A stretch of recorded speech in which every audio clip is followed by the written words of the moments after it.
ایک دفعہ کا ذکر ہے کہ حضرت موسیٰ علیہ السلام کو اللہ تعالیٰ نے حکم دیا کہ سمندر کی طرف جاؤ، وہاں 3 کشتیاں ڈوبنے والی ہیں۔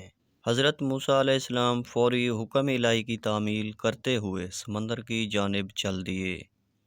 ساحل پرسکون تھا۔ بہت دور سے ایک کشتی آتی ہوئی دکھائی دی جو آہستہ آہستہ ساحل کی طرف بڑھ رہی تھی۔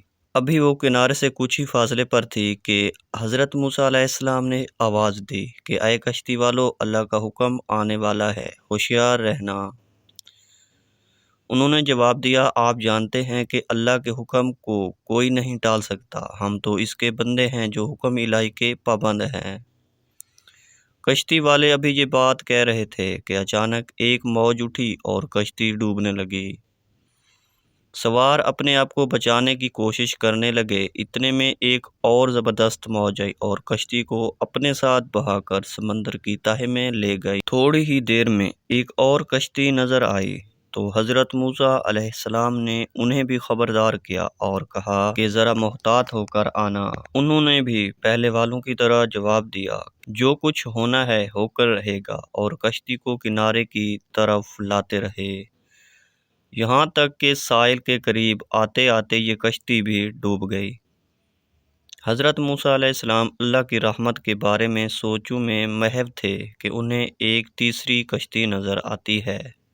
آپ نے حزب سابق اس کشتی والوں کو بھی نصیحت کی کہ دیکھو، اللہ کا حکم آنے والا ہے، اپنے گناہوں کی معافی مانگتے ہوئے ذرا محتاط ہو کر آؤ۔ انہوں نے جواب میں کہا کہ اے اللہ کے نبی، جس طرح آپ سچے ہیں اسی طرح اللہ کا حکم بھی اٹل ہے، اسے کوئی نہیں بدل سکتا، لیکن اللہ کی رحمت بھی تو ہے، ہم اس کی رحمت سے کیوں مایوس ہوں؟ لہٰذا ہم اللہ کی رحمت پر بھروسہ کر کے آ رہے ہیں، اور وہ اپنی رحمت کے صدقے میں ہمیں ضرور امن و سلامتی کے ساتھ کنارے پر پہنچا دے گا۔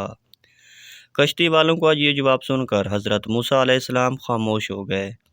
کشتی بحفاظت کنارے پر آ لگی تو اللہ کے پیغمبر سوچنے لگے، اللہ نے 3 کشتیاں ڈوبنے کا فرمایا تھا، 2 تو ڈوب گئیں لیکن تیسری سلامتی کے ساتھ کنارے پر آ لگی ہے، یہ کیسے بچ گئی؟ ارشاد باری تعالیٰ ہوا، اے موسیٰ، آپ نے سنا نہیں تیسری کشتی والوں نے کیا کہا؟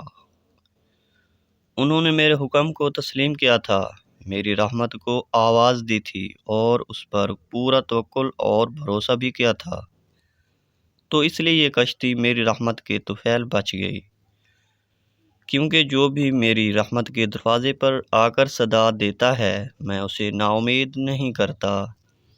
حدیث میں آتا ہے کہ جب اللہ تعالیٰ نے مخلوقات کو پیدا فرمایا تو عرش پر لکھ دیا تھا، میری رحمت میں غضب پر غالب ہے۔ امید کرتا ہوں یہ ویڈیو آپ کو بہت پسند آئی ہوگی۔ اگر ویڈیو پسند آئی تو ویڈیو کو لائک، اگر چینل پر نئے ہیں تو چینل کو کائنڈلی سبسکرائب کریں۔ بہت شکریہ۔